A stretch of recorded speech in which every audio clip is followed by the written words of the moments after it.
is World No Tobacco Day, and it is observed every 31st of May to combat the increasing prevalence of tobacco consumption all over the world due to its hazardous effects on smokers and those who are exposed to secondhand smoke. The theme of this year is "We Need Food, Not Tobacco."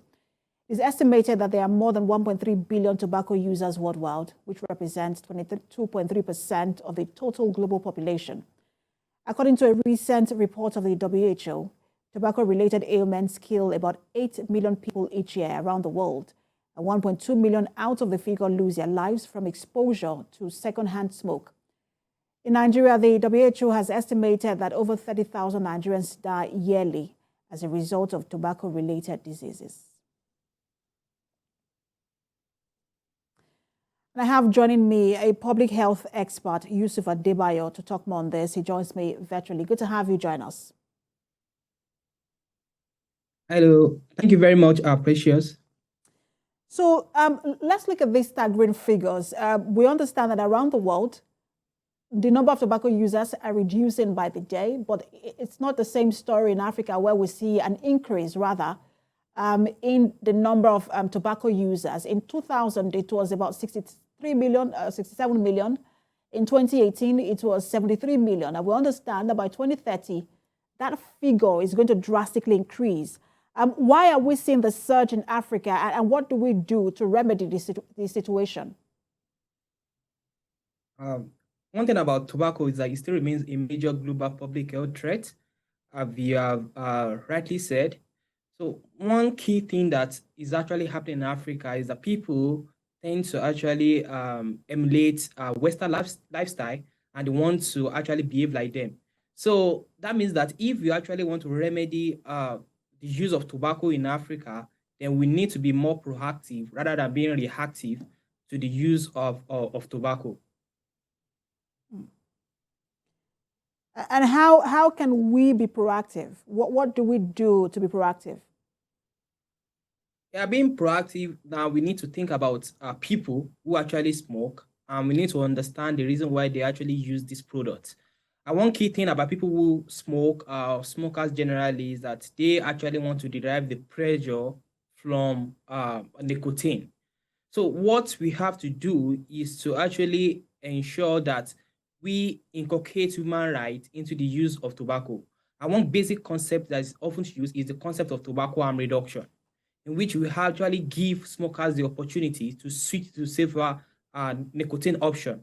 Because now these products are much more safer. Studies have shown that, don't take my word for that, it has been shown that tobacco harm reduction products like snails, like nicotine pouches, they are relatively more smokers, safer compared to tobacco. So if smokers cannot actually quit the use of cigarette, we should advocate for them to switch to this safer nicotine product.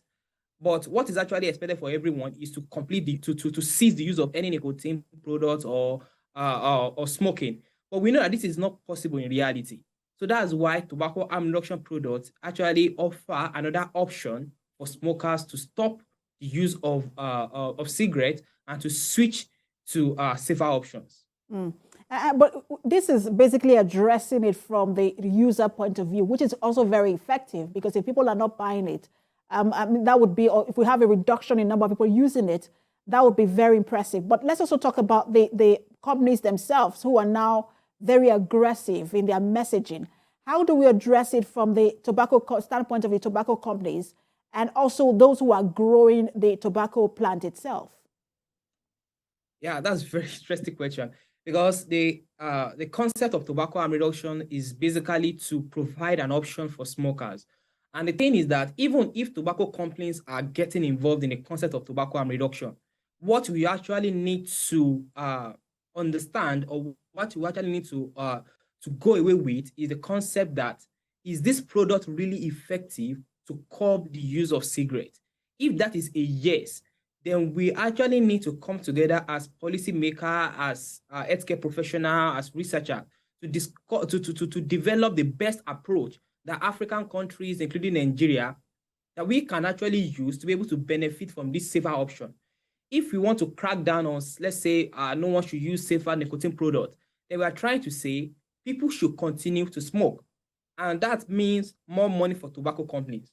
So the point of tobacco, the point of tobacco harm reduction is, are we going to improve people's health? If that is a yes, then we definitely need to look for a way to be able to inculcate this approach into our tobacco control measures and approach in Africa and globally. Public health expert Yusuff Adebayo, thank you so much for talking to us. Thank you.